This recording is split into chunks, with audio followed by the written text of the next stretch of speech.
On the LegacyRetirementGroup.com phone line right now, we welcome a candidate for U.S. Senate and successful businessman, Mike Gibbons, with us. Hey, Mike, good morning. Good morning, Brandon. Hey, is it okay to call you Mike? I know this is our first time talking together. Absolutely. What else would you want to call me? Oh, only out of respect. I didn't know if I should call you Mr. Gibbons. My father was Mr. Gibbons. I'm fine with that. All right. Well, Mike, good to have you with us this morning. I know we tried to get you on last week, and we had to push you, so I appreciate you making the accommodations. Well, look, Mike, it goes without saying, you are in a very crowded competition here on the Republican side for candidate for U.S. Senate. For those that aren't familiar with you, I mean, we see your commercials, and we'll get to those in just a sec. I love that tough guy approach, by the way. Tell us your background a little bit. You're an investment banker, is that right? That's right. I was a guy that was born in a double in inner city Cleveland. My dad was a high school teacher and a wrestling coach, and we had 4 kids in the family, and we ended up moving to Parma, and that's where I grew up, Parma, Ohio. And I've lived the American dream. Yeah. I've worked hard for a long time, and I think hard work works. You need a little bit of luck, and you stick to it, and you can live the American dream, and I think that's still possible. Mike Gibbons is on with. Oh, sorry. Go ahead. No, I'm just troubled by the fact that the left doesn't think it is, because it is. You want to work. It's the greatest country in the history of the world, and it's a lot of the reason I'm running. It's unbelievable. It really is what the left and the values that they have. And I'll make this quick, but Mike, I grew up in Minnesota in a Democratic family, and I realize the party is much different in the 70s and 80s than what it is today. However, I know as I got into my 30s. Not that my values changed, but I just noticed things on that side that just weren't making sense anymore, which is then when I switched parties and realized, wait, I'm actually a conservative. I'm not a Democrat at all. When did was it growing up with your family values? What was it for you that you realized? My grandfather was president of the largest laborers union in Cleveland. He's a laborer. And that's back when you actually had to be a tough guy to be a president of a laborers union. Yeah. It wasn't, and it wasn't. But my dad, my grandfather, and my dad, when they passed, both of them were Republicans, and they just like the rest of our country, has switched. Where if you work for a living, you got to be a Republican, because there's no truth that's come out of a Democrat mouth. Mike, I'm not sure where to even begin between inflation, immigration, Biden's debacle after debacle, but just I want to paint this picture. You're a very successful man, a millionaire over and over again. Yet for some reason, you were inspired to run for Senate. Are you crazy, Mike? I've been asked that question a lot, and if this was 5 years ago and you told me I'd be doing this, I would tell you were crazy.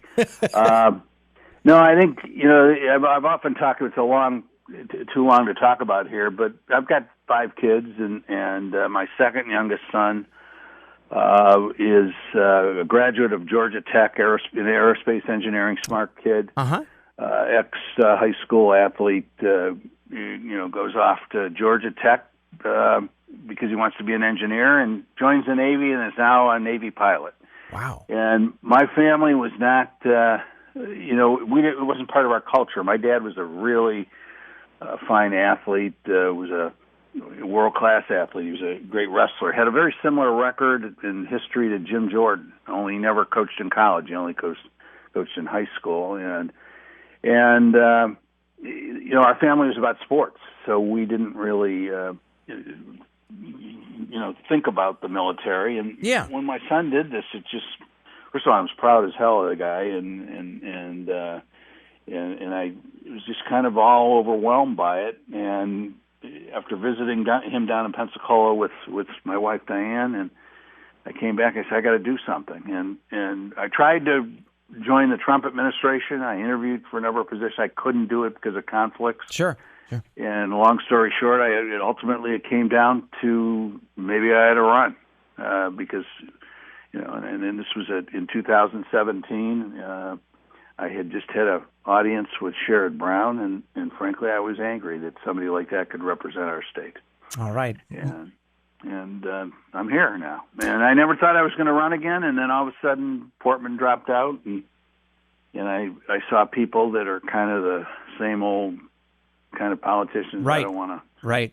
No. Deal with Mike Gibbons is with us, candidate for U.S. Senate. You know, obviously you're in a crowded field, but speaking of that, I think you're one of the first to take aim at someone in your own party, and that's J.D. Vance. Why J.D. Vance and not the other ones? What was it that you're like, let's go after him? Well, first of all, I like J.D. My wife and I actually sit with him and talk to him. Hopefully he'll still feel that he can do that. But there's been a conservative group called the Club for Growth. Yeah.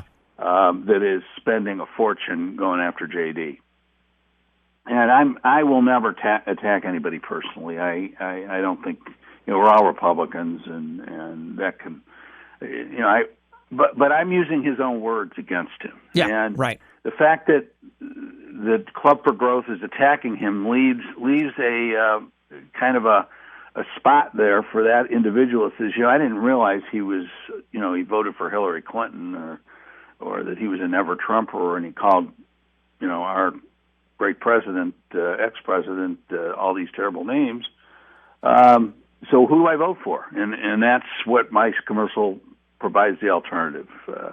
And now he's talked into that by our media people, and I guess I told them I was going to listen to them. They've been doing a pretty good job for me, and that's why that's out there.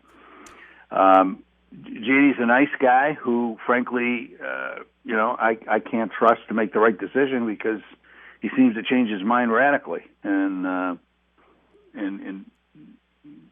haven't changed my mind radically for a long time. I was Trump's co-chair in 2016, state co-chair.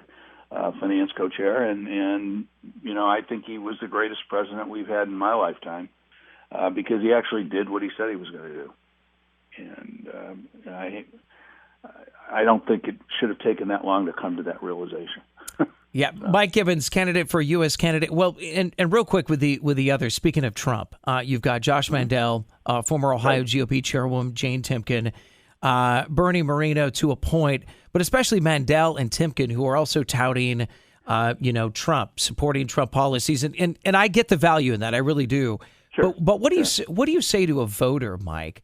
Like, why? Okay, you go along with that, true, with the Trump policies, but why you and not Timken or Mandel, for example? Well, again, I don't want to say anything negative. I would ask the listeners if they want to know the difference to read their resumes. It's pretty simple. They haven't exactly lived the same life I've lived. I think people should actually have something to point to that they've accomplished in their lives before they actually go out and say, hey, I'm going to run for the U.S. Senate. Yeah.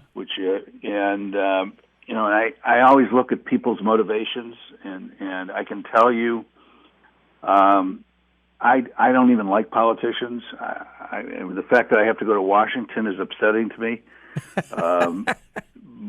But I can tell you, I want to go there and put in 6 years of trying to take this country back. Yeah.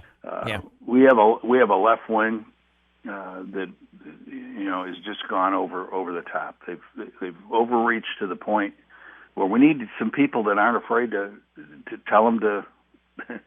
That we're not going to do what they want to do, period. Mike. And they're going to. Somebody needs to call them out on every lie they tell, because almost every time they open their mouth, it's complete fabrication. I'm tired of it. I've had enough. I'm the guy that was throwing stuff at my television, and I decided to do something about it. Oh, so you're okay. Well, just so you know, you're not alone. I've ruined a couple of them. So, Mike, real quick, you're voted in. You win the election. What's one of the first things you set out to do representing the state of Ohio? Well, first of all, I think we need a much smaller government, and I would set out to do just that. I think people are going to go, oh boy, here comes this guy. He wants to, he wants to overreach the way the Democrats did from the right. Yeah, I do. There's no reason for the Department of Education. there's 5,000 people who never educated a kid. It's one of the reasons we're having trouble across the country on the kind of things that this national policy of that's really being driven by the teachers union to re-indoctrinate our kids. There should be no national teachers union. It's not. Well, that's the next step, I guess. But there should be no federal involvement in education, other than maybe in some supportive role for some sort of funding for I could see that. But generally, I want to get rid of the Department of Education. Short answer. Secondly, I want to send the illegal immigrants back to their country of origin. We need to reverse, just like the Democrats tried to do it with Trump. We need to reverse with the incredibly negative things that the Republicans have done since they've come into office, and then try to make it work under the traditional constitutional principles this country was founded on. Well, and Mike, I want to say with your commercials. Sorry, I'm going so long. No. I want to make sure we get your thoughts out. And real quick, as we wrap up, your commercials themselves, they portray a very, very tough, very realistic, hey, you know what, I'm not going to BS you. This is what's going on.